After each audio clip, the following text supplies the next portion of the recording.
Allez-y, prenez place au milieu.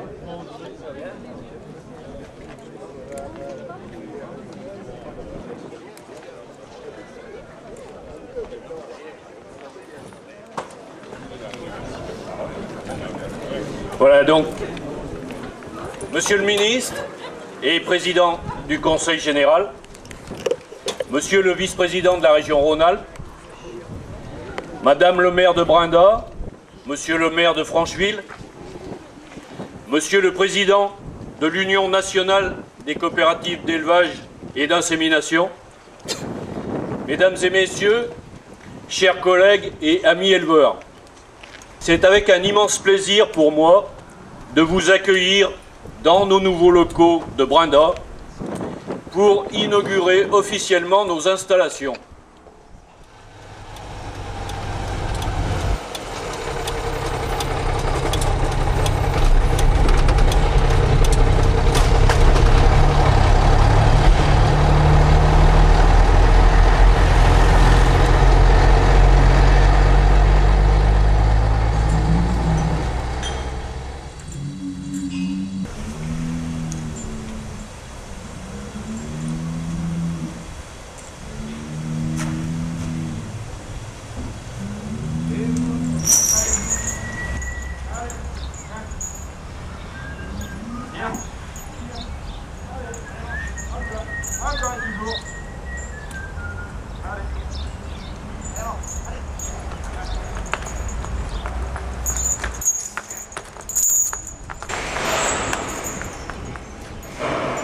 Nous avions 92 taureaux à déménager, principalement des taureaux montbéliards, des tarentais, des abondances et des charolais.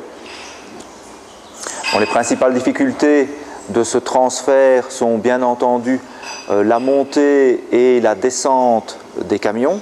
Les taureaux ne sont pas du tout habitués à faire cet exercice-là.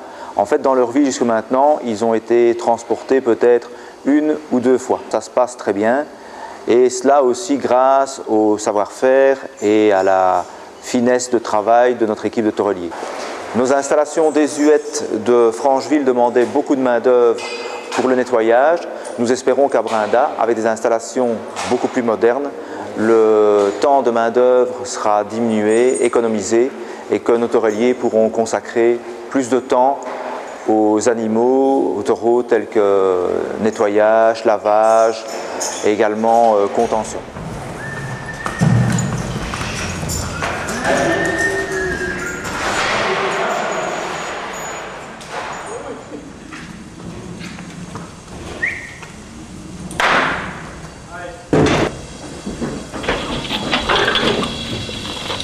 Un peu, dedans, non? Ouais, ils sont en train de manger le pain tranquille. Ouais.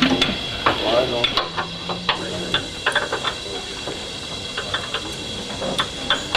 C'est bon.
façon, on bataille avec une, après c'est bon.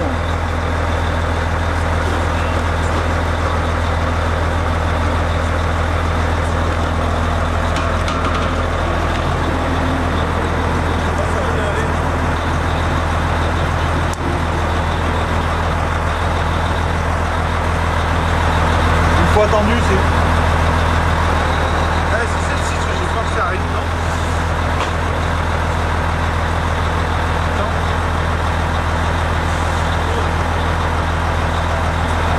Attends, on va faire un essai, on va voir ce que ça donne.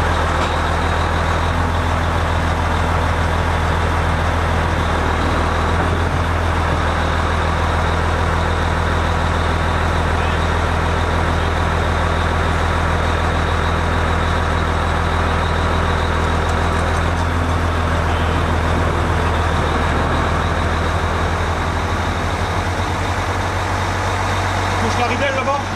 Ouais, tout bon. Ouais.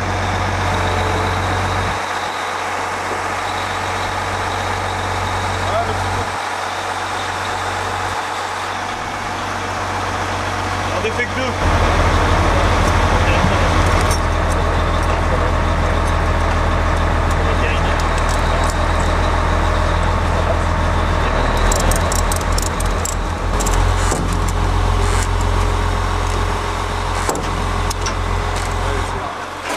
Vite.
La tienne. Là.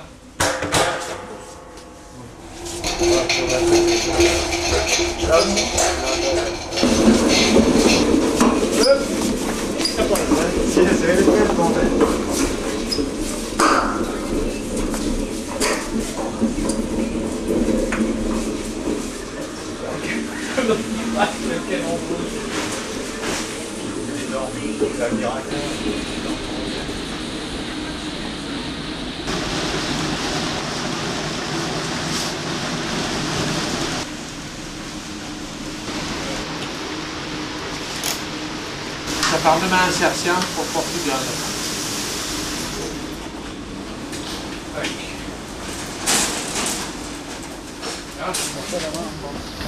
Finalement. Ton ours là? Non. On y va. Attention au-dessus. C'est bon, C'est bon les filles? Ouais, c'est bon. Allez, on pose. Posez-le.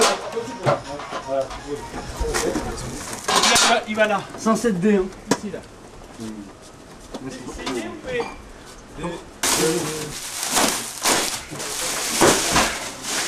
Un rayon trésor, un rayon. Et éventuellement à côté. Ah, Parce que moi, de toute façon, moi ça va pas tout rentrer là. Pourquoi? Mais non, parce que le plan il est pas fait comme il faut, il est à l'envers.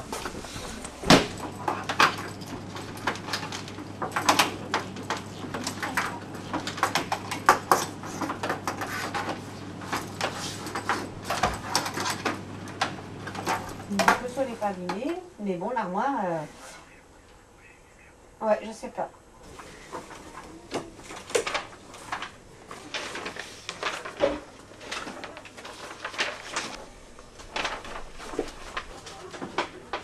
Ben, disons vers la fin de la semaine, quoi. Donc jeudi, si vous m'appelez jeudi, je pense être en mesure de répondre à vos questions à ce moment-là. Parce que je pense qu'il faut encore au moins demain pour qu'on soit droit dans nos bottes, hein, si j'ose dire. Voilà. De rien, madame. Au revoir, madame. Voilà près de 3 mois que nous avons déménagé de Francheville et après cette période de mise en route, nous avons ouvert nos portes au public pendant 3 jours.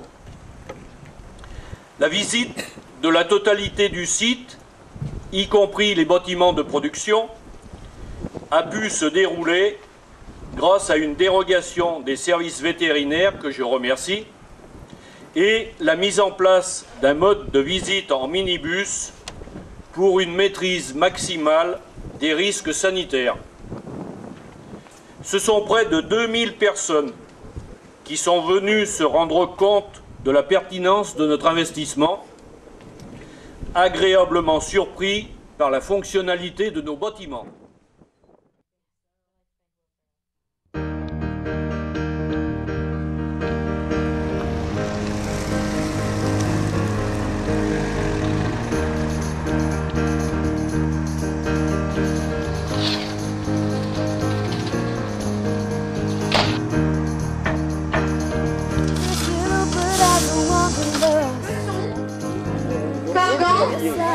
Couturier, Chancrin-Bruno, Morel, Fauquet, Rossignol, Gonin, Noyel et Dandel.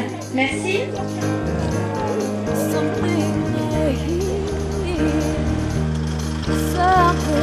Content de vous accueillir à l'occasion des journées portes ouvertes pour la nouvelle torellerie UCAR. La visite que vous allez faire est exceptionnelle car pour des raisons sanitaires, on ne peut pas visiter une torellerie. Nous rentrons ici dans le bâtiment principal où sont logés 88 taureaux. Un bâtiment de 2800 m² avec 2 rangées de box. Au centre du bâtiment, sur la gauche, se trouve la salle de monte et en symétrie, à droite, la salle de soins. Donc toute la circulation se fait vers le centre du bâtiment. Sur les taureaux tarentais, nous produisons un stock de 10 000 doses, puis le taureau est abattu. En race abondance, nous produisons un stock de 18 000 doses et le taureau est abattu. Pour les races montbéliarde et charolaise, nous gardons les taureaux jusqu'à connaissance de leur valeur génétique. À votre gauche, un bâtiment 4 places, c'est le seul bâtiment climatisé en France pour des taureaux. Pour garder les taureaux en production au maximum, on met nos 4 taureaux phares dans ce bâtiment. Cet été, nous avions 2 taureaux Montbéliard, Urbaniste et Vignon, Beluga et Country, les 4 taureaux dans 2 races différentes, les plus demandés. Donc les taureaux sont en permanence dans ce bâtiment à 20 degrés, ne sortent d'ici que pour aller en salle de monte le matin de bonne heure à la fraîche et reviennent dans leur bâtiment à 20 degrés. Merci de votre attention.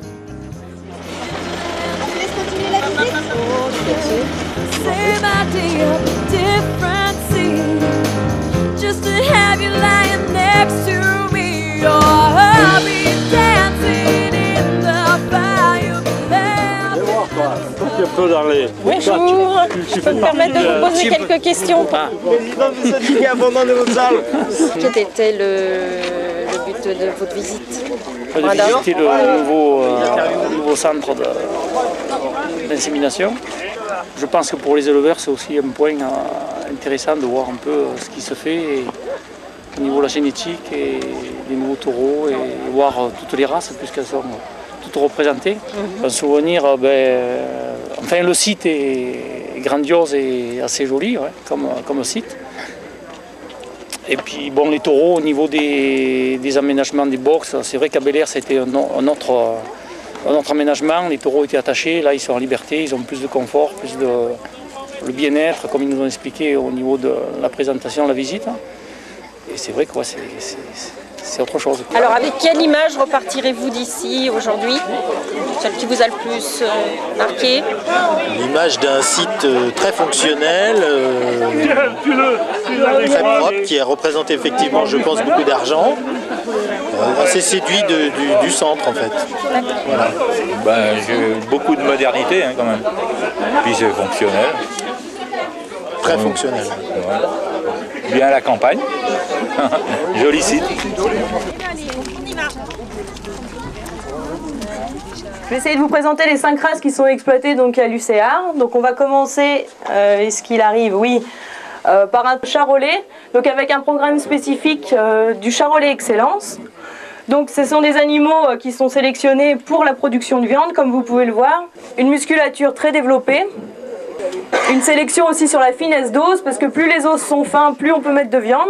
Une chose également importante avec le charolais excellence, c'est les facilités de naissance, parce que c'est pas le tout de faire des animaux avec un bon potentiel musculaire. Il faut quand même que les vaches puissent véler, donc ils ont la particularité de faire naître des veaux assez petits. Et puis normalement je passe la parole à un collègue pour vous présenter la salle de monte et puis la collecte. Merci Mélanie. Je vais vous présenter maintenant l'outil de production et tout d'abord la salle de collecte. Donc, la salle de collecte que vous voyez devant vous, nous l'avons voulu spacieuse afin de stocker tous les taureaux prévus pour la collecte de la matinée dans la même salle. Donc nous collectons entre 23 et 25 taureaux en moyenne par jour. Nous l'avons voulu également lumineuse, nous l'avons voulu insonorisée. Toute la toiture a été isolée de manière phonique afin de diminuer l'effet d'écho qui est souvent présent dans ce genre de structure. Donc vous pouvez voir, la collecte se pratique avec 2 personnes, le collecteur qui tient le vagin artificiel dans ses mains et l'autre taurelier qui amène le taureau et qui le présente au bout en train. La collecte en elle-même est très rapide, c'est la préparation avant la collecte qui prend du temps. Sylvain vous présente l'éjaculat collecté, il y a à peu près 3 ou 4 millilitres dans le tube. Donc le collecteur a passé le tube de semences au laborantin. Jean-François maintenant a pris une goutte de sperme et l'observe au microscope de façon à mesurer, à déterminer la motilité et la viabilité du sperme. Donc une fois qu'il a ajouté la deuxième partie de dilueur au sperme, la bouteille de sperme est mise 4 heures au frigo à 4 degrés centigrades. Donc jusque là, le sperme dilué est en bouteille et ensuite le sperme est conditionné en paillettes. Et cette machine nous permet de faire 10 000 paillettes heure. Et donc je suis éleveur dans le département de la Loire et donc je travaille avec le coopérative Eliacop et donc j'étais très content de venir là visiter les bâtiments. Surtout pour les bâtiments. Voir, ouais, surtout pour les bâtiments, quoi. Ouais, ouais. Et puis voir la monte le partage naturelle, des tout ça, la torellerie. Ouais, tout ça. Voilà, mais si, très intéressant.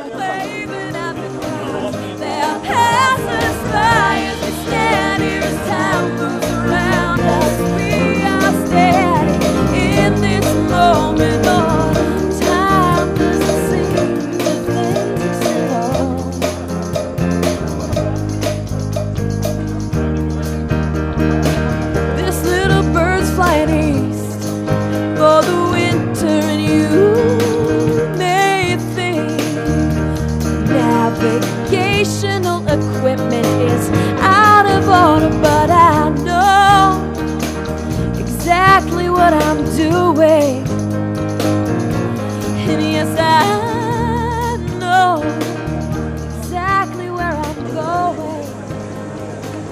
Donc je vais vous présenter, comme vous le voyez sur la diapositive, la sélection génomique en bovin laitier. Je pense que c'est quelque chose qui est totalement nouveau, au moins dans les dernières années, et qui a marqué la décennie des années 2000. On est parti maintenant vers encore une nouvelle génération de sélection qu'on appelle la sélection génomique. C'est un terme générique au niveau mondial. On a donc trouvé une méthode en juin 2010, ça c'est tout récent, qui s'appelle la SAMG. Donc la SAMG, c'est une combinaison entre la SAM et la sélection génomique. Mais on va combiner nos résultats de SAM et les résultats qu'on pourrait obtenir avec une sélection du même type que les Américains. On sait faire aussi ce type de calcul. Il y aura sans doute dans l'avenir, dans la stratégie d'aujourd'hui, puisqu'elles arrivent aujourd'hui au niveau de la recherche, une puce encore beaucoup plus grande, hein. L'autre c'était 54 000, celle-là elle fait 777 000. Et cette puce-là va nous permettre de faire un travail multirace, en multirace. Parce qu'aujourd'hui on a bossé sur la Montbéliard, la Normande, la Primochène. Il reste à voir tout le reste, toutes les autres races. Il y a un projet qui est déjà, pas en cours, mais qui est déjà prêt à partir avec cette nouvelle puce.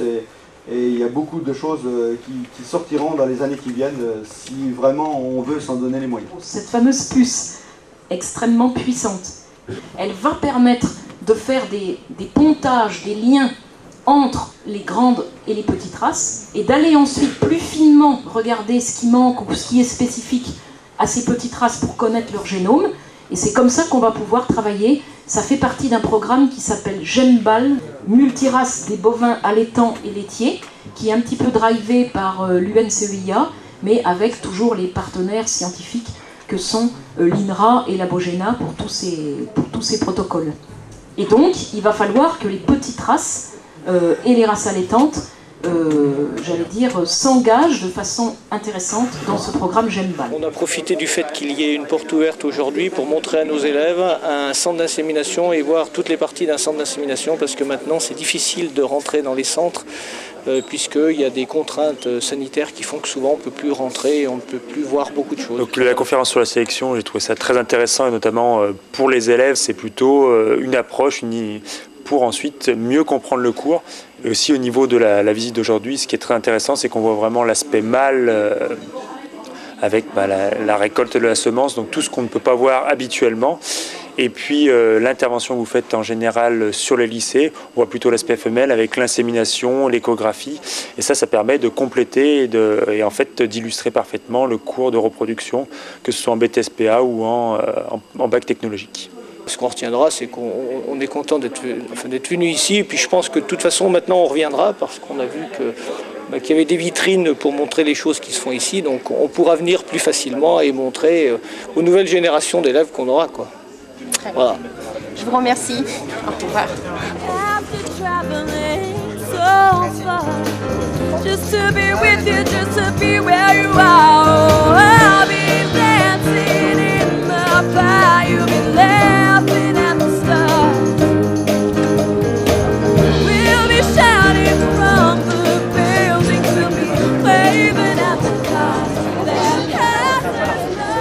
Vous allez pouvoir aller tenter votre chance, alors toute la chance là-bas, vous voyez, il y a du monde là-bas, hein. Là où ça clignote. Il faut mettre dans la main et on lâche.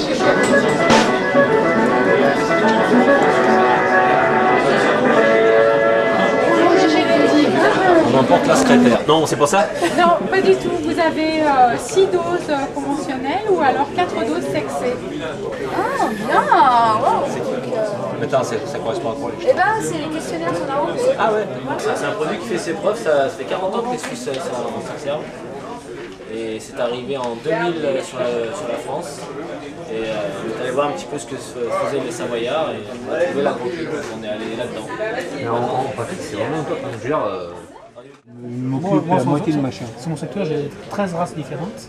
Ben moi aussi. Plus les genomies, les sexés. Ben moi j'ai 13 races. Quand on va arriver nous, avec les races farines vraiment sans sexé, c'est plein. Donc là, je vais repartir du centre avec une image dynamique, un outil vraiment fait pour les éleveurs, quand même, aux normes et puis compétitif pour l'avenir. Voilà, vous êtes éleveur ou non? D'accord, vous habitez Randa. Ah, d'accord, mais bon. Oui, mais c'est une inauguration et c'est professionnel. Mais je peux vous offrir quand même un café? J'ai eu des gens sympathiques ce matin. Hein. Oh, moi j'ai eu que des gens sympathiques. Ah oui, moi oui. Non, mais des gens, il y a eu tout à l'heure. Parfois. Time doesn't seem